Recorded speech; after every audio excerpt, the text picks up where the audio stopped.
Padahal kan metode dakwah dalam Islam itu menyatukan loh, bukan untuk memisah, bukan untuk menjadi pemisah di situ. Dia menyatukan, bukan memisah satu sama lain. Jadi bagi anda di sana.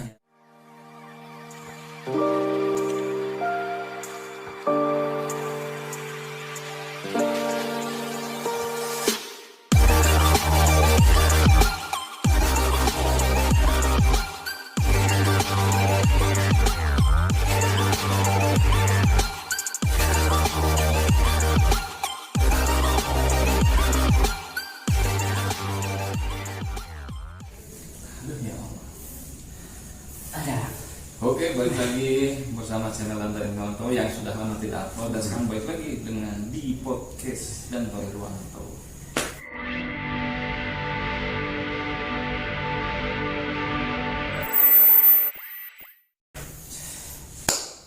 Oke, alhamdulillah malam hari ini kita kedatangan tamu Ustadz Hafiz Maulana SPDI, ya, yang mana beliau saat ini sedang mengembara dakwah, ya.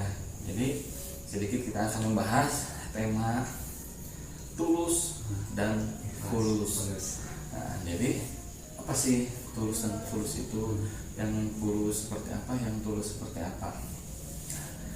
Ya, jadi gini ya. Gimana ya? Kang sehat? Alhamdulillah sehat. Bisa memperkenalkan diri? Nah, sebelum kita bincang-bincang terlebih dahulu, saya pribadi akan memperkenalkan diri.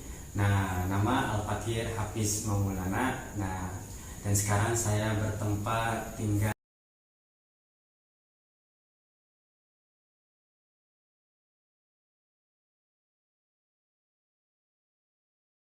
cukup segitu. Nanti kita kembalikan lagi kepada Bang Danto.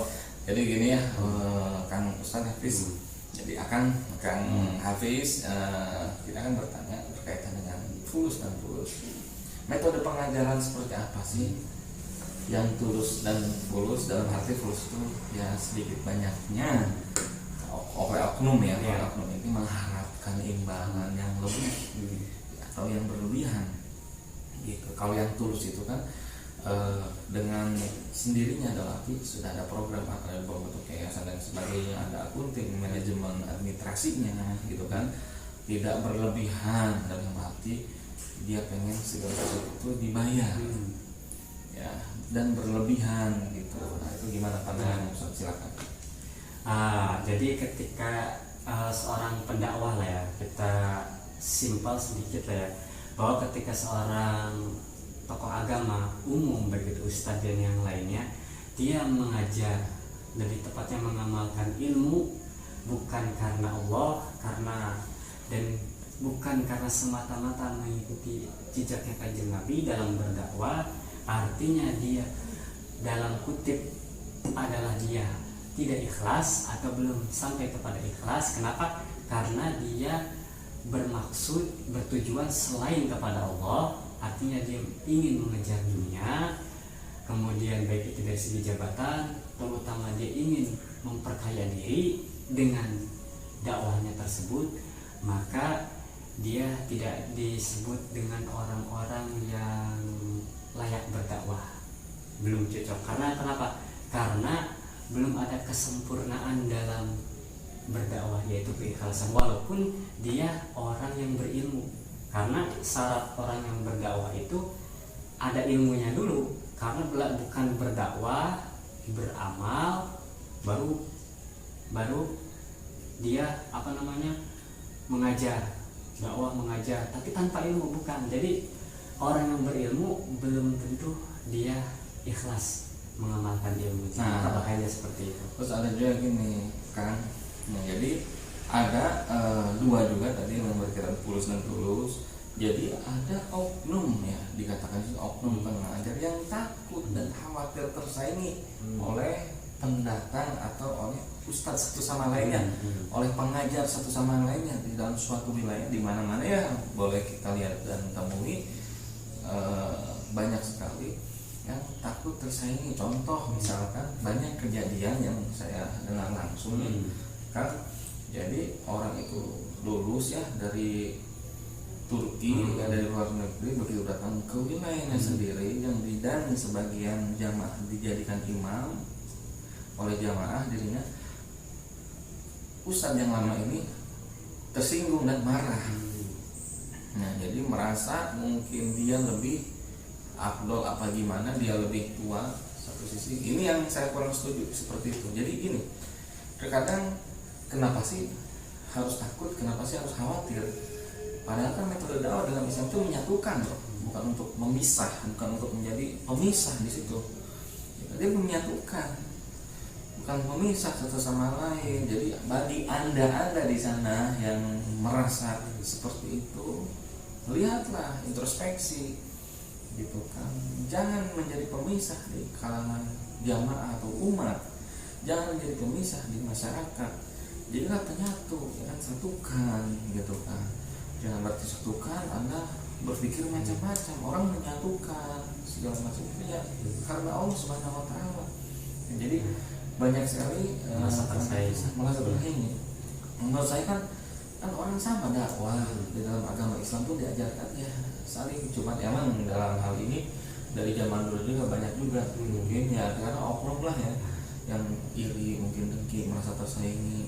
Tapi menurut saya dengan zaman modern saat ini tidakkah kurang pas aja gitu? Kenapa nggak bersatu saja mengenai dakwah menjadi suatu bangunan yang kokoh dalam satu wilayah tersebut, kan jadi indah kelihatannya.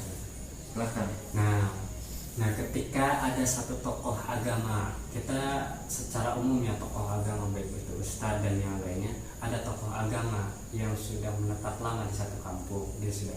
Kemudian datanglah satu tokoh agama yang baru, baik itu dari santri atau mungkin dia baru pulang daripada menuntut ilmu di pesantrennya itu. Nah, kemudian dia bertempat dengan tokoh agama yang lama tersebut di satu wilayah.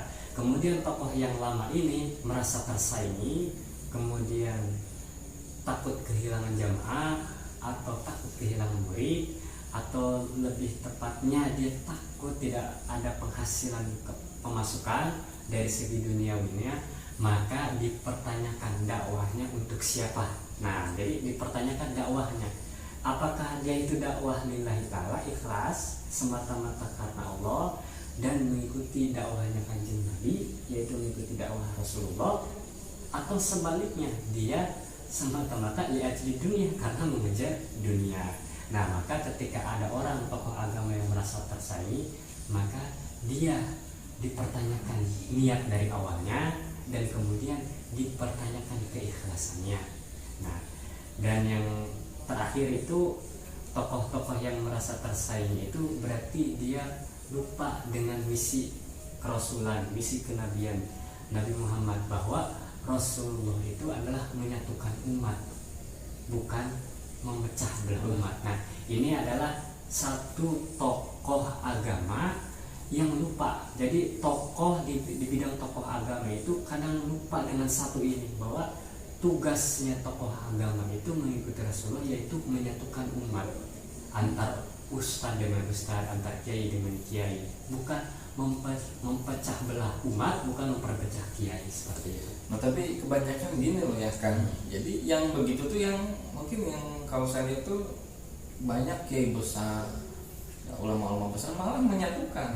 Tapi ya mohon maaf ya bagi oknum-oknum yang mungkin saya lihat kecil lah ya, mereka ininya malah yang rata-rata kalau saya lihat yang memperpecah belah itu ya ustadz-ustadz yang maksudnya ya yang enggak apa yang dilihatnya itu tapi seakan-akan ingin besar. Jadi tapi kalau saya lihat itu bahkan kita lihat ulama habaib apa menyatukan. Tapi ustadz-ustadz yang gini nih, yang borok-borok ini nih, yang oknum ini nih yang merusak. Jadi memperpecah belah, diundang gak mau, seakan-akan ya besar, saya itu besar loh, saya itu ajengan loh, saya gak pantas loh hadir tempat anda itu. Saya berat sekali. Jadi tapi ulama-ulama besar begitu sudah hadir. Nah, yang dipertanyakan ini, anda ingin merasa besar ya kan, dengan ya seperti itulah ya. Jadi oknum namanya juga ya Ustaz ya, yang mungkin bisa dilanjut.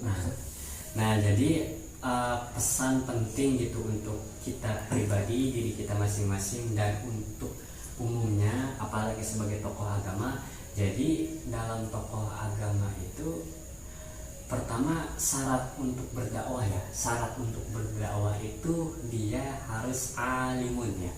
Nah, artinya orang yang berilmu. Nah, kalau kita bahas sedikit gramatika bahasa Arab di dalam ilmu sorof ini, alimun ini adalah bahasa Arab. Dia itu ala wazni ismil fa'il, yaitu wazan isim fa'il. Jadi fa'ilun. Nah, ini alimun wazan isim fa'il.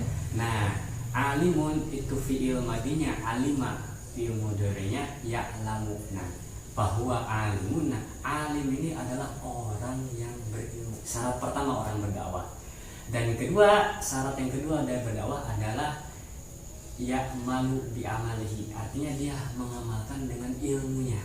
Nah, ketika pertama sudah punya syarat pertama, masuk kategori orang yang berdakwah, yaitu ilmu. Kedua, syarat kedua berdakwah dia mengamalkan ilmu. Nah, syarat selanjutnya yang paling simpel itu adalah yang sederhana, dilandasi dengan keikhlasan. Karena memang ikhlas juga belum cukup, nanti ada sabar, setelah sabar harus ada rasa khauf, setelah khauf maka dia harus benar-benar ada rasa khawatir kepada Gusti Allah, apakah diterima atau tidak, apakah kita dalam keselamatan atau tidak. Yang penting yang ketiga dulu aja, yaitu ikhlas. Karena kalau misalnya kita dakwah, punya ilmu, sudah mengamalkan tapi tidak ikhlas, maka belum sempurna. Ya seperti itu. Nah, ada gini Kang Ustadz, jadi menyepelekan, mungkin melihat itu masih muda, gitu kan, ilmu saya lebih besar, dan saya lebih tua, gitu kan, pengalaman saya lebih banyak, gitu. Jadi anda itu muda itu apa itu dianggapnya itu menyepelekan, terlalu menyepelekan, gitu. Jadi karena sesuai pengetahuannya ya saya yang lebih tahu segala-galanya. Ya jadi ya itulah ya, itu fenomena yang ada di dalam masyarakat saat ini ya, oknum-oknum ini ya, mudah-mudahan oknum-oknum ini dihilangkan ya, karena merusak ustadz yang benar mengajar ya ajangan-ajangan yang benar mengajar dari nol itu kesian oleh oknum-oknum ini yang metode dia belajarnya aja dari media massa, bukan dari guru. Jadi apakah benar gitu kan, tidak berasal dari YouTube, Facebook, Instagram ya. Jadi ingatlah, itu sebagai acuan bahan pengetahuan kita di media sosial atau media massa untuk referensi ya, untuk kita berargumen, berpendapat untuk diri kita sendiri. Apabila ada yang tidak paham, jangan kita tanyakan pada diri kita sendiri, timbullah kesalahpahaman atau ketidakpahaman yang mengakibatkan sesat menyesatkan. Apabila kita suatu hari belajar lewat media tertentu, ada yang kita tidak tahu, maka tanyakanlah pada ahlinya atau pada guru, ustadz, habaib, kiai ya. Jadi mereka itu punya nasab secara keilmuan ya, secara laki bertemu langsung, metode ngajarnya bukan enak saja main metode media di YouTube langsung diaplikasikan, padahal dirinya saja tidak mengerti ya. Jadi ingat, ilmu berkata ya kan, fa'asir kullu fasah, kata ilmu. Jadi kejar ilmu, dekatlah ilmu semuanya. Kata Rasulullah dalam satu riwayat yang telah berkata, ana mabna ilmi wa ali babuha, saya gunanya ilmu dan sahabat Sayyidina Ali adalah pintunya. Banyak sahabat-sahabat yang keturunannya, ya kita kejar ilmu tersebut untuk mendapat mabna ilmi, itu jadi untuk mendapat gudangnya ilmu ya, karena ilmu itu pengetahuan agar kita mengetahui segala sesuatu hal ya. Apabila kita tidak mengetahui sesuatu hal tersebut, tanyakan kepada ahlinya. Jadi seperti ya Ustaz, alhamdulillah ya, sedikit banyaknya yang telah diutarakan tadi, insya Allah akan dilanjut di part 2 ya kan. Stay tune, tetap di channel Dan Irwanto di Dan Podcast. Jangan lupa yang belum subscribe, gimana Ustaz?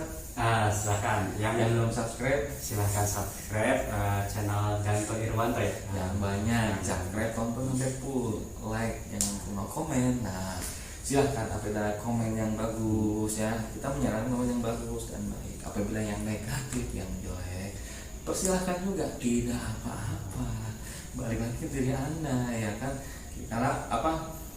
Kita melihat apa yang kita bicarakan, jadi kita melihat apa yang Anda utarakan, jadi kan sesuai dengan diri Anda. Jadi seperti itu, karena kita di sini mempresentasikan apa yang ada fenomena saat ini untuk kita luruskan ya, mudah-mudahan didengar oleh semuanya, dijadikan bahan hikmah oleh semuanya ya. Jadi silakan komen dan terus pandang dengan